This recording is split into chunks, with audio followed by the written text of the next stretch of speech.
Hey ladies, said the conductor, aren't you ready to get off? This is far as your 30 paisa takes you.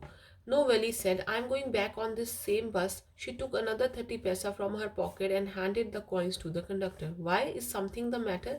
No, nothing's matter. I just felt like having a bus ride, that's all. Do you want to have a look at the sights now that you are here? तो उसने पूछा कि लड़की तुम बस से नहीं उतरी हो, सब चले गए हैं। तो उसने कहा कि मैंने कहीं नहीं जाना है, मैं ये 30 पैसे आपको वापस दे रही हूँ कि आप मुझे वापस ले जाना। तो उसने पूछा कि सब कुछ ठीक है ना, कोई प्रॉब्लम तो नहीं? तो उसने कहा कुछ नहीं, मैं मुझे सिर्फ बस जर्नी करनी थी, मैंने बस राइड लेनी थी, इसलिए मैं यहाँ पर आकर बैठ गई। Greatly amused by the girl's way of speaking, the conductor said, but you weren't afraid to come in the bus? Nothing to be afraid of about that, she answered. Well, then why not go to that stall over there and have something to drink? Nothing to be afraid of about that either. Oh no, I couldn't do that. Well, then let me bring you a cold drink. तो जो conductor है वो वली की जो strength है वो देखकर काफ़ी हैरान हुआ कि इतनी छोटी सी लड़की इतनी कम एज में बस में ट्रैवल कर रही थी, वो डर भी नहीं रही थी। और उसने कहा इसमें डरने की क्या बात है? वली ने कहा कि मैं इसमें मुझे कोई डर नहीं लगा कि मैं बस जर्नी अकेली ले रही हूँ। तो बस कंडक्टर ने कहा कि सामने कोल्ड ड्रिंक वाला है, तुम कोल्ड ड्रिंक क्यों नहीं ले लेती? तो उसने कहा कि आई डोंट नीड इट, मुझे कोल्ड ड्रिंक नहीं चाहिए। Now I don't have enough money, just give me my ticket, that's all. It will be my treat and not cost you anything. No, no, she said firmly, please no. The conductor shrugged and then they waited until it was time for the bus to begin the return journey. Again there weren't many passengers. तो उसने कहा कि मेरे पास अब ज़्यादा पैसे नहीं है, मेरे पास जो थे मैंने आपको दे दिए हैं। तो उसने कहा कि मैं मेरी तरफ से ये ट्रीट है, मैं तुमसे कोई पैसा नहीं लूँगा। तो उसने फर्मली कहा कि स्ट्रांगली बोला कि नहीं मुझे कुछ नहीं चाहिए। और कंडक्टर और वैली नेक्स्ट पैसेंजर्स की आने की वेट करने लग गए। These questions you need to do in your notebook. Fourth scene, won't your mother be looking for you? The conductor asked when he gave the girl her ticket. No no, one will be looking for me, she said. The bus started and again there was the same wonderful sights. तो जैसे ही उसको ticket वापस दिया तो conductor ने पूछा तुम्हारी mother तुम्हारे लिए तुम्हें ढूंढ तो नहीं रही होंगी? तो उसने कहा कि नहीं नहीं, मेरी मदर मुझे नहीं ढूंढ रही होंगी। और फिर दोबारा बस जब स्टार्ट हुई तो वंडरफुल साइट्स फिर दोबारा बिगिन हो गए। Well he wasn't board in the slightest and greeted everything with the same excitement she felt like the first time. But suddenly she saw a young cow lying dead by the roadside just where it had been struck by some fast moving vehicle. Isn't that the same cow that ran in front of the bus on our trip to town? She asked the conductor. तो जैसे ही valley वो सब चीज़ों को वापस अपने सब scenery को देख रही थी, वो फिर वैसे ही एक्साइटेड थी जैसे वो फर्स्ट जर्नी में जैसे वो आते हुए थी। और जैसे ही आगे मूव किया तो उसने देखा कि वो जो काऊ थी जो उनको रास्ते में मिली थी, उनकी बस के आगे जो मूव कर रही थी, वो वहाँ पर मरी हुई थी। वो कि कोई जो फास्ट मूविंग व्हीकल है वो उसके ऊपर चढ़ गया। और उसने पूछा कि ये वही काऊ थी जो हमें पहले रास्ते में मिली थी?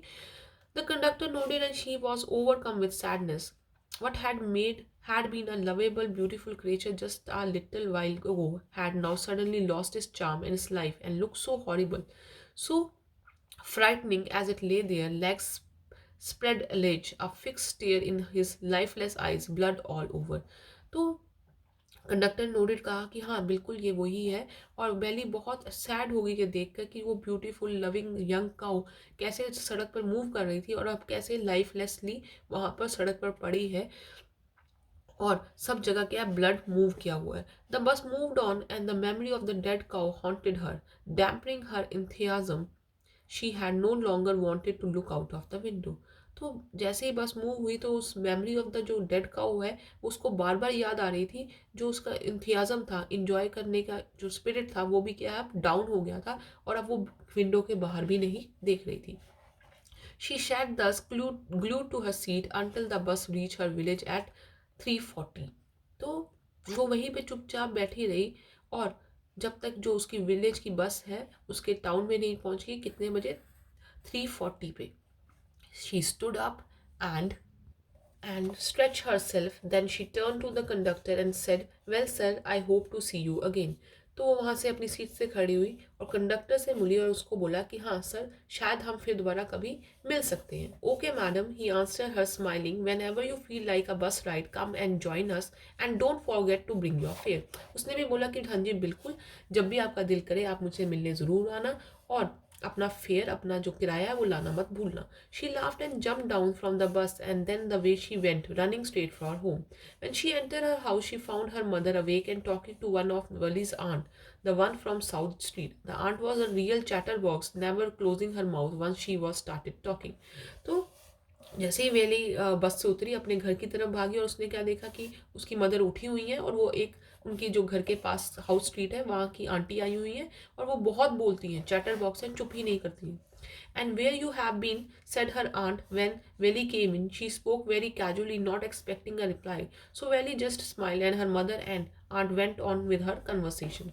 Yes, you are right, her mother said. So many things in our minds and in the world outside. How can we possibly know about everything? And even when we do know about something, we often can't understand it completely. Can we? Oh, yes, breathed Valley. तो जैसे ही उसकी aunt ने पूछा कि तुम कहाँ गई थी, तो वेली ने कोई आंसर नहीं दिया, और यूजुअली भी वो आंसर नहीं देती थी. तो उसकी मदर और आंट वापस कन्वर्सेशन में शुरू हो गई, और उसकी मदर कह रही थी कि हम जो दुनिया के बाहर हो रहा है, जो अंदर हो रहा है, वो हर चीज़ हमें नहीं पता हो सकती. तो वेली ने भी बोला हाँ, yes. What asked her mother, what's about what you से. Oh, said Valley, I just agreeing with that you said about things happening without our knowledge. Just a chit of a girl she is, said her aunt, and yet look how she pokes her nose into our conversation, just as though she were a grown lady. Valley smiled to herself. She didn't want much them to understand her smile, and then there wasn't much chance of that, was there? तो वेली ने जब बोला कि हाँ, मुझे भी लगता है कि हर चीज़ हमारे नॉलेज के बिना भी हो सकती है, तो उसकी आंट ने कहा, देखा ये छोटी सी लड़की कैसे अपनी हर जगह अपनी नाक को घुसा रही है, हर हमारी कन्वर्सेशन में भी वो बोल रही है. और वेली मन ही मन खुश हो रही थी कि हाँ, जो उसने किया वो भी किसी को नहीं पता चलेगा कि उसने एक बस में अकेले एक जर्नी की थी. सो this is translated from the Tamil by K.S. Sundaranand and illustrated by R.K. Lakshman. R.K. Lakshman ने इनको illustrate किया है, इसको लिखा है. Thank you. Take care.